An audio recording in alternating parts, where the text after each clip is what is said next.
জানুয়ারির মধ্যে ঢাকা বিশ্ববিদ্যালয়ের কেন্দ্রীয় ছাত্র সংসদ ডাকসু নির্বাচনের রোডম্যাপ এবং ফেব্রুয়ারির মধ্যে নির্বাচন দাবি করেছে ঢাকা বিশ্ববিদ্যালয় ইসলামী ছাত্র শিবির। মধুর ক্যান্টিনে ডাকসু গঠনতন্ত্র প্রস্তাবনা এবং অনুবাদ নিয়ে সংবাদ সম্মেলনে এ দাবি জানান তারা।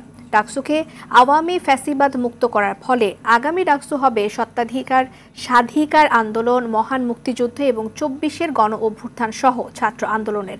এর ধারাবাহিকতায় সংবাদ সম্মেলনে সব শিক্ষার্থীর স্বার্থ রক্ষা এবং অধিকার আদায়ে ডাকসুর গঠনতন্ত্রের ৯টি বিষয়ে সংস্কার প্রস্তাব দেওয়া হয়।